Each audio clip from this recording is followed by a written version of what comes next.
Assalamu alaikum and welcome to the Scoreboard. I'm your host Ahmed Nawaz and you're watching us live on Pakistan TV from our Islamabad studios. Let's take a look at our top stories on what we're discussing. South Africa have embarrassed India after 25 years, beating them, having a clean sweep in the series 2-0 after they won the second test match convincingly as well. Now this is a worrying sign for Team India as the so-called invincibles have been beaten at home. 408 runs in the second test at Guwahati, sealing a 2-0 series sweep, marking South Africa's first test victory on Indian soil in 25 years. The heaviest ever home defeat in terms of margin of runs for India as well at home, and as a result a major shift in the ICC Test Championship also takes place as well. And we've got Bayern Leverkusen who stunned Manchester City 2-0 as well. That is also something that we're discussing in detail. Also the latest from football, Guardiola's rotation gamble has really backfired. Now this is something that they will be talking about. It's not just being, on the losing end. The fact is that City not scoring is something we're not used to seeing. So I think that is also something we discuss. Then of course we move on to the World Cup schedule as well, which is now out with the groups that have been finalized as well. Pakistan of course have been placed in a group alongside India, the Netherlands, we've got Namibia as well. So I think it's interesting, but we've got United States of America. So revenge better be sweet this time. So we're going to be talking about that in detail. Then we talk about FIFA that has ensured top seeds will be separated. Spain, Argentina will be in opposite halves as far as the group stages are concerned. France, England also paired as well. The semi-finals slim also top encounters as well, with the limitations now going in, trying to make football more competitive with the inclusivity model as well. Then more from football, Ronaldo will play the World Cup opener. The red card ban has been partially suspended, so the Portugal captain will lead the team confidently. Portugal won Group F easily and qualified, but this red card did make headlines as well. So that I'm glad has been settled. Then we talk about the Tri-Nation Series. Sri Lanka beating Zimbabwe in a very important match by 9 wickets. They're set to face Pakistan tomorrow. But the fact is that what I'm more interested about is that Sri Lanka have got a real chance of qualification to the final now. So that is something. Zimbabwe will have all eyes on Pakistan. Then we move on and we give you another update where Konstantin Urso has aimed for the world title as well. The Moldovan boxer has excelled in Plymouth, and I think 13 wins with a flawless record is something that we will be talking about in detail as well. I think it's a major achievement that he is now aiming for as well. And then of course we move on and we discuss some more details with you as well. We talk about the European Para Table Tennis Championship as well, where Twomey has dominated the mixed doubles final, second European gold for her as well. And of course we will be talking about the entire schedule and the match lineups in detail as well, and giving you all the latest that you need to know from this championship. But the fact still remains that a lot of competitiveness is seen, and I'm glad that there's a lot of media coverage which should have been there since the start as well. So we talk about that as well. British players' triumph over France is always something interesting. That's what we're discussing on the show. We start off with cricket, of course, and like I said, this is India's major defeat and the heaviest ever by margin of runs when you talk about them losing at home. To discuss it further, joining us is senior cricket commentator and expert Leena moin. Assalamu alaikum, Leena, and welcome to the Scoreboard. Walaikum salam, Ahmad. Hope you guys are well. Thank you very much for joining us. And also joining us is expert and our correspondent Brashna Kasi. Assalamu alaikum. Welcome to the Scoreboard. Walaikum assalam, Hamid. Thank you. Thank you for joining us as well. Leena moin. Test cricket is always wonderful, but I mean the way it has transcended for India, they'll probably try to forget it as a nightmare. First of all, yes, Test cricket is the most wonderful game, format of the sport. Like Mike Brady said a few years ago, it's the pinnacle of the game. And yes, it is indeed shocking for India that they were defeated in their own backyard by the Proteas. And they've been a fantastic team, the South Africans. They've done well. They're the world test champions right now. And that comes with a lot of hard work, a lot of dedication, some great leadership by Temba Bavuma. The team has been fantastic. They've got some great fast bowlers. Then, with the induction of Hammer, who's such a county championship. He's been playing for Essex, I think, for a very long time. He comes into the fore along with Maharaj and Muthuswamy. So, they're a very, very good team now. Even their wicket keeper, I mean, I've got to say a little bit about him. He's done so well. These are difficult wickets to keep, and Markham taking all those catches. So it is a complete performance which was able to whitewash India, and India just seemed like a bunch of kids playing in their backyard. I mean, no batting lineup. The first seven batsmen were like all list of all rounders, and I mean, no Ashwin, no Virat Kohli. It just seemed like a very weak team. Well, certainly. Brashna, how would you see this defeat now? There's been a lot of criticism that has come from Indian media and their fans towards the coach, Gautam Gambhir, as well. He went on another level trying to defend it by highlighting his victories in the Asia Cup and also the Champions Trophy, but then again, different format. I think the weight of this loss has got to be more because they're losing at home. Yeah, definitely. I feel like Gautam Gambhir have been able to achieve things that no previous Indian coach has been done. It is not their first whitewash at home, may I add. I think last year New Zealand also defeated India 3-0 in their own backyard. And now that South Africa have done the same CD sweep against India, it is definitely a major concern for the Indian team and their coach as well. So because now I think it has become sort of like a series of events, and definitely his role in the Indian team will be under great scrutiny. I also feel like it's such a huge shut up call for all those critics, especially who came out from India, who questioned South Africa's qualification in the World Test Championship final earlier this year, saying that South Africa had it easy because they played, less or weaker opposition. And now I feel like South Africa has silenced those critics by proving that they are well capable of, beating any team on the day, and they are well deserving of that best maze. So I think beating India in India was the perfect, shut up call that South Africa needed to give to the India. Well, absolutely, I agree. I think it is a very massive shut-up call that has been received as well. But Leena, I don't want to sound controversial, but I have to, really turn this clock back. I remember when Mahendra Singh Dhoni was given captaincy, he immediately became, least favorite of some Indian players as well, because he fought with the cricket board and the selection committee of having younger players in the team in order to win a World Cup because of the fielding standards that he set. Then immediately, it came to a point where Virat Kohli became a sensation for the world all of a sudden, and certain Indian players had their own agenda against him. Gautam Gambhir was one of them, I remember. The fact still remains that as soon as Gambhir was in talks to become coach, we saw a lot of criticism that started coming for Virat Kohli and Rohit Sharma. Post that era, they've not been able to achieve everything, let's be very honest, because it takes a while to get that kind of maturity into the team as well. Gautam Gambhir's own appointment came from the BJP mindset. We all know how he got the job. And today, Indian media has also claimed that he should probably talk to Ravi Shastri and ask him how to win a series at home. So I think, do you believe that this personal liking, disliking culture, not including the likes of Mohammad Shami, making Ashwin, stay aside from Test cricket far too early, the likes of Cheteshwar Pujara could have continued even another 2 years for India. These are things that will continue to haunt them. Absolutely. I mean, what you said about Gambhir is spot on. I mean, he's been the architect behind the ouster of Virat Kohli and Rohit Sharma. Before that, ignoring Ashwin and eventually Ashwin retiring, I think is the biggest factor. That India has been losing at home against New Zealand. Yes, they lost against them 3-0, and now against the South Africans. So without Ashwin, they're a very, very weak side. There is no genuine spinner, and the duo of Ashwin and Jadeja were the main architect why for the previous 10 years India was winning at home. And then the selection matters. You're absolutely right. I don't see why Akshar Patel wasn't there. And the batting lineup, I mean, like you mentioned Pujara, I will also mention Rehane. I think he's a very good test batsman, and he's not retired as yet. He might just retire, but he's not retired as yet. So, and I spoke about the top 6 or 7 batsmen. Most of them, 5 of them, were just all rounders. Even if you talk about Jarrell, he's a wicket keeping batsman, so that's an all rounder. Pant himself is an all-rounder because he's a wicket-keeper batsman. And then you talk about Washington Sundar, Jadeja, all these guys. I mean, I don't see a genuine batter in their side. And then you pick up Sai Sudarshan, who's not such a great batsman.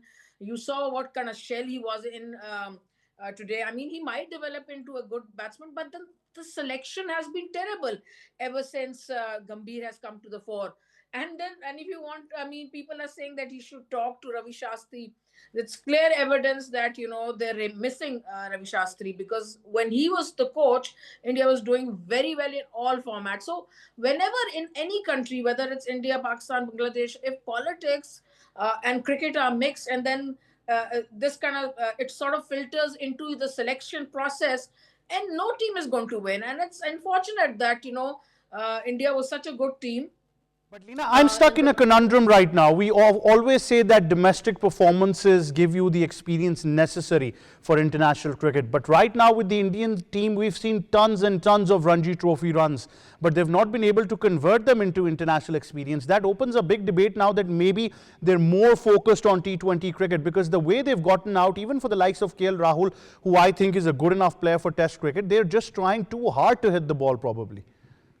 Yeah, absolutely. I mean, I'll have to agree that perhaps they're focusing too much on white ball cricket, and the standard of Ranji Trophy might have gone a tad down from the last decade or so, especially the last 2-3 years. Therefore, the right talent is not filtering through into Test cricket.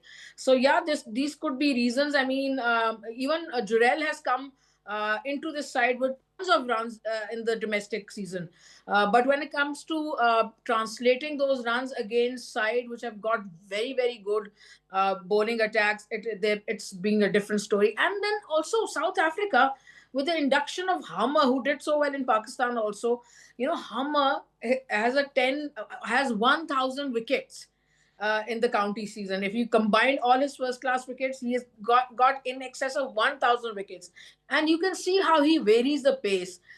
He continuously bowled within 80 miles per 80 kilometers per hour, within under 80. And every other spinner was bowling 90, especially the Indian spinners. So the difference was right there. When you throw the ball, flight the ball above the island of the batter, on wickets that have some spin, you are going to get success. And the leadership, I mean, Bahuma's leadership has been fantastic. So calm and collected. I'll tell you a very small story, if you let me, indulge me. Yes, yesterday I was really fuming that he declared so late.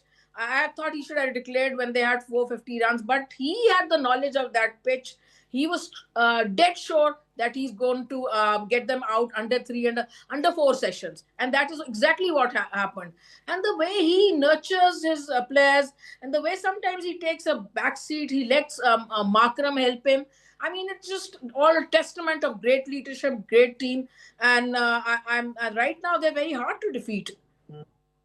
Well, absolutely, I agree. And I think the genius that Temba Bavuma is, there's probably no parallel at the moment. But Brashna, I'm a bit curious right now of how they're treating this victory. Now, the media is furious, their fans are furious, but the coach comes on to say that I'm sure you're going to forget about this very soon. I feel like they're not going to forget about it very soon because, like you said, Gautam have had grudges with players like Rohit Sharma, Ashwin, Virat Kohli, and those are players who are in certain areas of India worship. They have huge fan bases, and those fan bases will make sure that Gautam Gambhir is accountable, I think, because cricket in India is taken very seriously. I feel like one major reason of India's, we also have to give credit to the opposition. I would wholeheartedly agree with everything that Leena said. I think we need to realize and recognize South Africa as one of the very tough competing teams. They are, after all, your World Test champions, and they deserve that respect, and they need to be recognized for that. Because South Africa currently, if you look at the team, they don't exactly have big names like Callis and Amla or AB de Villiers, but it's a very solid side because they have great combination and they have, a very strong foundation, I would say. So I feel like we also need to recognize that it wasn't just India's bad game or bad strategies or bad selection, which obviously were the factors, but also South Africa's game. We need to give credit to the opposition because they outplayed India in their own backyard. Their spinners outspinned their spinners. So I would say we have to recognize South Africa's dominance as well. Do you think it's a realistic problem now that a lot of these youngsters, although they've played a lot of Ranji Trophy matches, but their focus still seems to be on T20 cricket? And the fact is that if the coach is saying this, that we won the Asia Cup and the Champions Trophy, means that probably they don't have enough experience for Test cricket anymore.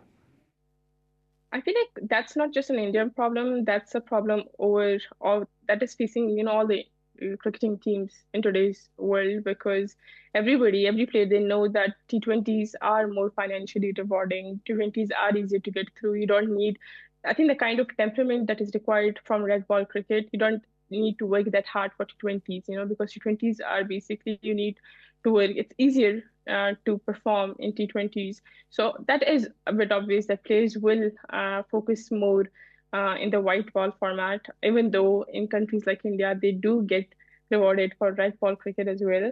But it's no surprise for me that players would choose to focus more on T20s.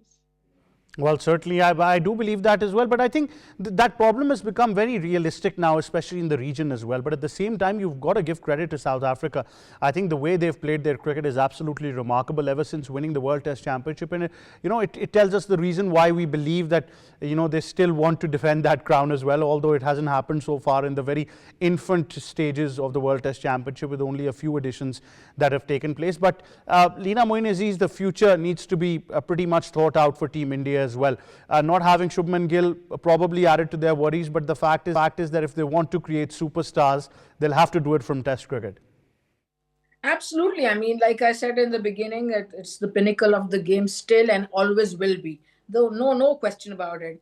And yes, India will have to dig deeper now and look at what they've got for the next test series, which is a little far for them. It's not close by. So that they'll have to think about what kind of batsmen they want to play in test cricket, whether they want to play these bits and pieces player, which are just not good enough for test cricket, especially in the batting lineup, whether they want to groom spinners. If Ashwin has retired, I think Akshar Patel is good enough. He should be given chances, and he can bat also. And but I just feel that the top 5-6 have to be proper batters, and your number 6 or number 7 position can go to an all rounder. You can't have 4, 5, 6, 7, 8 all rounders. It doesn't work that way in Test cricket.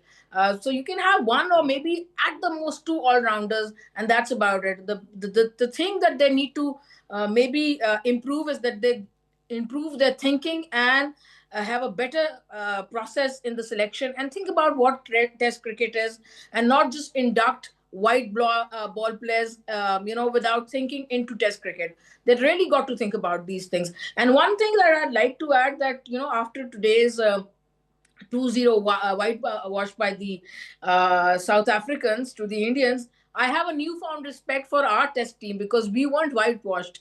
We shared the series with them. It was 1-1.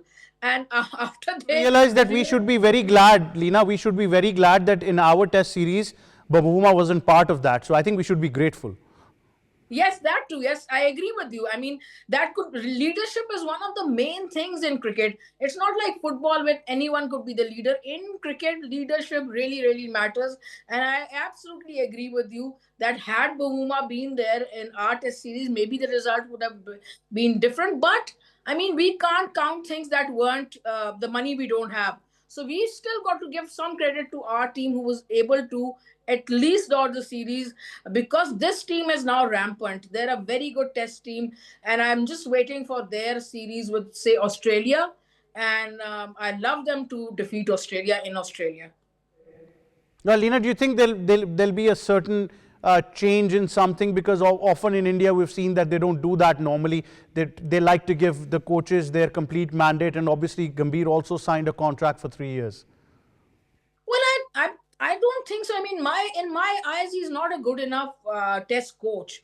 So maybe India will have to change their policy and maybe talk to Gambhir and let him be the white ball coach and someone else be the test coach. And that can easily be done. That's done in many countries. There are clear examples of that working.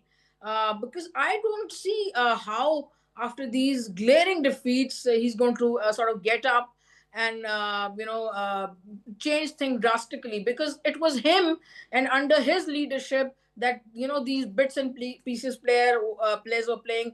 It was under his leadership that Virat and Rohit were sort of ousted from the setup. So I mean, things. The Indian management, senior management, will have to think about what they want to do about the coaching, and maybe about the captaincy also. Because I personally, I mean, Gill's captaincy and Pant's captaincy, I mean, I don't see them as great captains. What Virat Kohli did as a captain was fantastic. Dhoni and all these people who were captain, Rohit Sharma. So it's a tough act to follow. So serious thought will have to be given by the senior management in India, how they want to take Test cricket forward.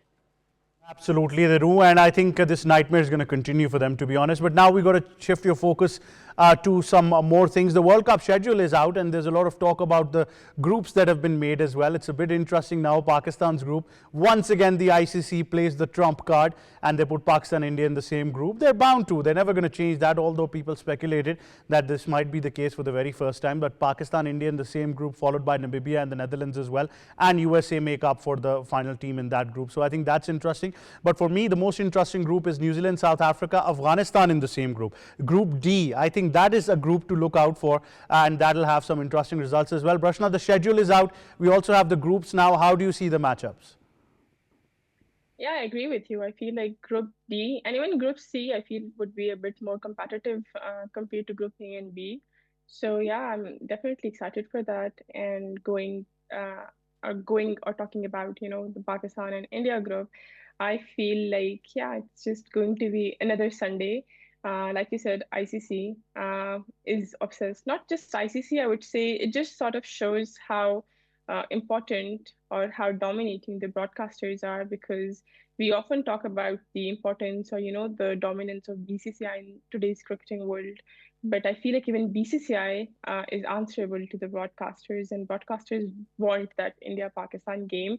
And I feel like they've positioned it in such a way that if they do end up winning their games, I think there's a potential for 5 India-Pakistan encounters, although I don't hope that happens. But I feel like, yeah, it's interesting how the schedule looks so far. I'm also very interested to see the different countries like Italy and, I feel like there was Italy and, yeah, USA. I feel like USA just brings about the nightmare that we had in the last World Cup. But I feel it's also interesting to see these teams.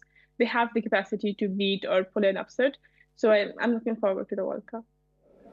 Well, certainly, I think our group still becomes very interesting. We've got a chance at revenge with USA as well. That is one defeat, Brashna, that we really want to forget in that T20 World Cup. So maybe this time we can put those skeletons back in the closet. Yeah, definitely. And we need to. I feel like as Pakistan fans, the team owes us that. Well, certainly. Leena, moin, aziz, what do you think of the groups and also the schedule that is out now? Well, very interesting. I mean, they will never have, whatever they might say, the ICC, the people, the countries, they will never have India and Pakistan in a separate group, because, they will want as many matches as possible between the two, because it fills up the coffers. It is economically very viable for the broadcasters, for the ICC, for the two countries, etc., etc. So they'll always have India and Pakistan play each other, no matter if they don't handshake or whatever the other, decencies are followed or not. But yeah, the groups are very interesting. I would be very, very keen to see how Pakistan performs against America, and would we be able to sort of avenge that defeat that we suffered at the hands of the Americans, and very embarrassing, I would have to add. So that will be very interesting for me also. I feel the Pakistan team looks more settled now. And the bowling looks very settled. And Pakistan's always only won matches 99% because our bowling is doing well. Right now, I feel the Pakistani bowling is doing very well. The characters who have improved as bowlers like Nawaz, Shaheen's faring much better. Mohammad Wasim Jr. has come within the fold, and that's a great sign. He's bowling really well. So, I feel that Pakistani bowlers will probably help us win a lot of matches in the T20, but I'm very, very particularly interested to sort of keeping a very close eye on that Pakistan-America game. Do you believe it's an advantage for us that we're playing on one venue and similar sort of conditions now? Absolutely. We just played quite a few matches during the Champions Trophy in Sri Lanka, so it should be an advantage. We know the conditions well. In the past 10, 15 years, we played a lot in Sri Lanka. So it should be an advantage. Mentally also, we'll be not tense about playing in India or all that. We'll be in a very relaxed, very friendly country, brotherly country. So, we know the pitches well, conditions well. So I think it'd be absolutely great for Pakistan to be playing in one country. Therefore, Pakistan should be able to take advantage of it. And one thing I'd like to suggest is that we should travel to Sri Lanka like 15 days before and sort of play our practice games and stuff on those pitches, so we understand them even better and are able to take even greater advantage of the fact that we're playing in the same country. Well, certainly. Brashna, do you also believe that that should be a psychological advantage to Pakistan and Sri Lanka? Or do you think that those spin conditions have become our traditional weakness? No, absolutely not. I feel it's not just a psychological advantage, but also a physical one, so that Pakistan will have to avoid all that traveling, because all the other teams will have to travel across multiple venues in India, and then 2 venues in Sri Lanka to again play against Pakistan. So I feel like it definitely gives Pakistan an edge, because they have a better chance of adapting to the conditions. And of course, all that exhaustion that comes from traveling to multiple venues. So Pakistan team should be able to capitalize on playing at a single, or I think 2 venues across, Colombo and Kandy. And yeah, it does give them psychological advantage. We've seen India capitalize on that advantage in the Champions Trophy when they played all their games in UAE, and I feel Pakistan should be able to capitalize on it too. Well, certainly we do believe that as well. Thank you very much to Brashna Kasi and Leena, moin, aziz. Thank you very much, ladies, for joining us. Now we come to the studios. Joining us is sports expert Ali Mehdi. Assalamu alaikum. Welcome. How are you? I'm very well. Well, welcome to the Scoreboard. Thank you for joining us. You seem pretty much excited about these groups and the matchups that have been made. No, I'm extremely excited, and I have to say that looking at these 4 groups, it's a similar format to the 2024 this World T20, which took place in the USA, and who can forget obviously that nightmarish campaign which Pakistan had. But I think the previous guests suggested Group C and Group D. I would say it's a group of death. Group D, South Africa, New Zealand and Afghanistan. I mean, that's going to be one. It's going to be a very interesting one, what's going to happen. We remember last year that Afghanistan was pitted in the same group as New Zealand, and New Zealand were actually bundled out. So we could have a similar situation over there. And then obviously, and they've got newcomers, Canada and UAE in there. And do not rule out UAE. I mean, let's see, UAE actually played well recently in the recently concluded Asia Cup. So that's a very difficult group. I'd have to say, if you look at the 4 groups, and then obviously Group C is another one, which can be kind of tricky. But I'd have to say, if you weigh out these 4 groups, I mean, Pakistan, India, I think have been given a relatively easy group, because obviously you have the likes of Namibia, who haven't played too much T20 cricket. Yeah, but the Dutch are good. But the Dutch obviously are very good. Who can forget that 2022 campaign? I mean, when they actually automatically qualified and they beat South Africa, helped Pakistan to go through. And then obviously, let's not forget USA. I mean, that brings out really bad memories. But I think overall, if you see, this is very good for Pakistan. Why? Because Pakistan will be playing in Colombo, all their matches. Pakistan will be playing 3 matches at the SCC, Colombo, which is traditionally very good flat. And day matches mostly. And day matches mostly, 2 day matches and 2 night matches, one against USA and one against India. And then Namibia one, and also USA are going to be day matches. So well, we've got those venues as well for Sri Lanka, for Pakistan as well. We've got Kandy, Colombo, and then of course another stadium in Colombo as well. And then of course in India we talk about Chennai, Mumbai, Eden Gardens, Kolkata, the favorite and renowned stadium. Then we've got Delhi and Ahmedabad as well. So I mean, those venues from 7th of February till 7th of March, the T20 World Cup. Ali Mehdi, Group B for me is a bit interesting. Why I say that is it's got Sri Lanka, Australia, Ireland, Zimbabwe and Oman. I don't know why, but think Zimbabwe might be able to pull out an upset. Look, and the thing with Zimbabwe, let's not over here. Yes, we, you know, the thing with, we get a good idea and perspective of Zimbabwe. We are seeing them in the and the conditions support them. And the conditions support them, and they've got experience over there. Brendan Taylor, Kramer is over there, Burl is over there, Sikandar Raza, who I think is he's the best all-rounder in the T20 all-rounder in the world right now, taking over from Rashid Khan too. They've got good experience, and they could upset the apple cart over there. You know, don't rule him out. And Australia could come unstuck in those conditions. I know it's far-fetched, but you know, in those conditions with Sri Lanka, you know, with a lot of spin on the wicket, you know, that's also going to be a very difficult group for, and you could see some upsets over there. Italians debuting in a World Cup, they're in the same group as England, so that is interesting. And another interesting thing I was just seeing before the show began, that England have never beaten a European team in a T20 World Cup ever. So that will be interesting, and their first match is against Italy, so that will be interesting too. Absolutely, it is as well. Before we move on to football, I must take some words from you of wisdom for Gautam Gambhir and what has transcended on probably one of the most horrific moments for Indian Test cricket. Well, I would say just one thing, Ahmed, what goes around comes around. You know, this is, India had not lost a home series for about 11, 12, 13 years. I remember the last time they got whitewashed by England. In 1 year, they've been whitewashed twice, once against New Zealand, once against South Africa. Look, you cannot mix and blend formats over here. This T20 is different, ODI is different, and the way he came out into the press conference and defended that, it makes no sense. I mean, because of this, because of Gambhir, let's be honest and critical, because of him, they did not qualify for the World Test Championship final in last season for the first time, getting beaten by Australia. They had beaten Australia for a long period of time since 2017, had maintained the border Gavaskar, and now losing to South Africa. I'd have to say that, you know, you have to give some credit to Pakistan. Reason being is South Africa came into Pakistan and they were battle hardened in these spin conditions. Yes, we won the first Test match, but then the second Test match, you saw this upward surge. So credit to South Africa too, and the way they've conquered India too, remarkable stuff. It's utter embarrassment that the coach is coming, and I mean to say I should have realized embarrassing when Gautam Gambhir became the coach. We all know how he got the job because of that BJP links and Hindutva ideology. But he comes on with absolute, I must say, ridiculous comments, and he has the audacity to come and defend this loss and give career advice that he's won the Asia Cup and the Champions Trophy. Look, it makes absolutely no sense. This is what happens when you're stuck, when you have your backs towards a corner over there, backs against the wall.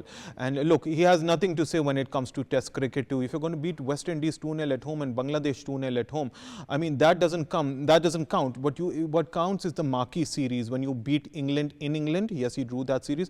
But if you're getting whitewashed at home, then there are the good chances you're not qualified for the World Test Championship final. So do not mix these formats too. He's done well in those series, those formats too, but at the end of the day, you're being counted for the red ball format. And if you're going to play all-rounders, this is what's going to happen. Well, certainly it is. Well, now we move to football and we give you the latest updates as well. Manchester City have been hammered by Bayer Leverkusen, and the fact is that Ali Mehdi, two names stand out. Alejandro Grimaldo in the 23rd minute, and then of course Patrick Schick later on in the 54th as well. No, credit to Bayer Leverkusen, nobody saw that coming. But look, if you see at Manchester City, this Manchester City team isn't the Manchester City of old, especially with Pep Guardiola, you know, who had a A team, a B team, a C team. Now they're very paper thin. You know, yes, you have youngsters over there, but the problem over here is that they can have all the world possession in the world, but if you're not converting your chances, if you don't have goal scorers, then you're going to suffer. And this was the 100th UEFA Champions League game for them, the 100th Champions League game. And what's worrying for Manchester City, if you're a Manchester City fan, other than Erling Haaland, I don't see the goals coming from anywhere. Oh yes, Phil Foden, he's out of form. Bernardo Silva. But that's unlike City. We've never talked about Manchester City not scoring. And that's very worrying. I can't see any goals from that whole spine. And if you don't have that, then it's obviously going to have problems. That's why they lost, obviously, to Newcastle at the weekend in the English Premier League. And over here, losing 2-0 at home by Leverkusen. Obviously, you know, they're still early stages in the UEFA Champions League. They should be qualified. But there's worrying signs for them in their quest for winning trophies. And let's not forget forget, we were hoping that they'd learn from last season and, obviously make some changes and get some good goals in that team. But I'm actually worried because at this moment of time, this is not the same team which won the treble. This doesn't look like the same team which won the treble 3 years ago. Well, the 23rd match home streak has been beaten for City now. That's a huge one.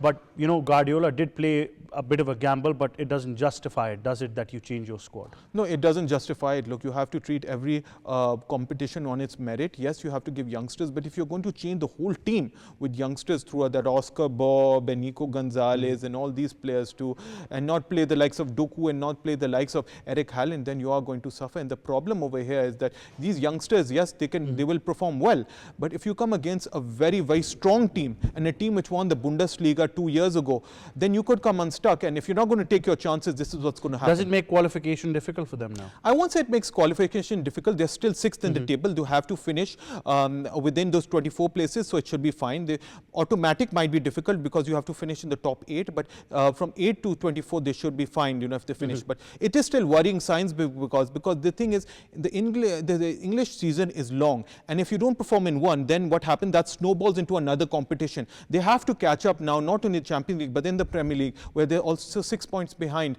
league leaders, Arsenal. So these are worrying and troublesome times for Manchester City. Absolutely. Now from league football, we take you towards international football, where a major development has taken place, where FIFA has announced that they will be pairing top teams differently now in various separate groups in order to complete the prospect of not just having football inclusivity, but also creating that competitiveness and keeping that competitive element alive as well.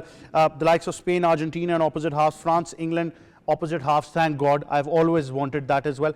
But Ali Mehdi, what do you think of this now? Of course, the same rule will be applied to world-ranked teams to avoid early half clashes as well. No, I completely agree with it. I think that that goes without saying. It's a rational move over here. 48 teams for this World Cup, 4 different pots, and obviously, like you mentioned, these big teams are going to be in opposite halves. But the most important thing is that pot 1, you see the likes of Argentina, Brazil, England, France, Portugal, they're all going to be, they're not going to come in the same group, which is very good, which means that there are going to be less upsets in the initial phase of the tournament. Going forward, there could be matchups in the knockout stages, but initially they won't be. So that is very good. You'll see that through this, you'll see the big guns emerging from the groups into the knockout. Unless we see an upset. Unless we see massive upsets. Previously, what you saw in previous World Cups, you'd see 2 or 3 big teams in one group, and there could be a group of death. But because of this new format, and if you could say about 12 groups in total, you could say that there aren't going to be as many this upsets initially on as previously. Well, one thing that is very necessary over here to understand is Cristiano Ronaldo is playing the first match for Portugal. So that answers a lot of questions. No, massive. I mean, if you're a Cristiano Ronaldo fan and you're a football fan in general, this is great, fantastic news, because there was this cloud hanging over him after his red card against Ireland, and people thought he was going to miss the first 2 games. But because of the fact that this is his first red card in 200 matches for a very long period of time. What has happened is his second and third, the suspension has actually been rescinded. For that, he is going to be able to play these first few matches, and that adds to the beauty of the World Cup. Him and Messi in their swan song World Cup, it's going to be interesting times. Well, Ali Mehdi, how do you see this World Cup going forward for Portugal? I think there's a lot more hype to them before a World Cup, and I frankly don't like that about a team, because what it does is then those results become very much important. There's probably unnecessary pressure. It is unnecessary pressure, and look, this was going to happen without any saying. I mean, you have Cristiano Ronaldo, one of the greatest players of all times. He's won absolutely everything. The World Cup is missing from his cabinet, so the spotlight is going to be beyond him, and that's going to put extra pressure on Portugal too. So for that reason, obviously they're going to get the favorite tag too. They obviously won the UEFA Nations League going forward, but this was expected from them, that that they were going to have. They have to handle it well. Their coach has to handle it well. They have to get through the group stage and don't feed on that pressure too, and get up to the challenge, because if they don't, we've seen this in the past. If you talk about many teams in the past, I can go on to in 2002 France, when they were favorites and they were knocked out in the first stage, and Italy in 2010. When you have the favourites tag and pressure is on you, you can easily go out. So Portugal will have to make sure that they navigate their way through that group. But there's too less talk about the English team right now. They're coming into a World Cup again. They had a they've had fantastic World Cups, but they've not been able to do that. Now, a lot less hype about them this World Cup, but what do you see them doing? I think that's good. I think that's very good. There shouldn't be too much hype about it. I think that could be a blessing in disguise, because I've been seeing since 1994, 1998 actually, Ahmed, that every time they go into World Cup, there's this huge cry, there's this new favorites, and then nationalism in this, and there's a lot of pressure on the team. I remember in 2010 when Wayne Rooney was in the form of his life, and the likes of this Rio Ferdinand, Steven Gerrard, Lampard was there. People thought that they're going to probably make the final or probably the favorites, but they never really lived up to the tag. This time I feel that they have a good team, but the reason why they are not getting that spotlight is because of their coach, Tuchel. Tuchel is actually a defensive-minded coach, and for that reason, people are not too sure. They're a bit skeptical too, and they haven't been able to finish off games too. I think what's going to be very important is that if the spotlight goes to the likes of the Argentinas, the France, and and obviously the Portugals, that's going to work well for England, because England thrive well, especially when they're not favorites. Well, I understand that, it was a difficult decision as well to get Thomas on board, but the fact is even the previous manager did, I think, splendidly for England. No, I think he did very well. I feel, now that, this is the thing, when, your manager's in position and he continues to perform extremely well, you don't give him that credit. This is a manager, Ahmed. 2 World Cups, a semi-final and a quarter-final, you have to give him his credit. And then 2 European Championship finals. He's taken them deep into tournaments. Yes, he could have won one of those the Euros. Yes, he didn't do it. Absolutely. But the fact of the matter is, you have to give credit where it's due, and that's where he's going to be. I was more happy with Southgate, to be honest, but the fact is that it is football. But thank you very much, Ali Mehdi, for joining us. That's it from this edition of the Scoreboard. But before we go, we have to update you that the Tri-Series is pretty much on now. Sri Lanka have beaten Zimbabwe in a very important game by 9 wickets. They didn't just have to win, they had to improve their run rate as well. They've done it a bit, but then again, they still have to beat Pakistan to qualify for the final. That result tomorrow, I think, is going to be a very interesting one. We'll leave it at that from me and the entire team of the Scoreboard. It's goodbye for now.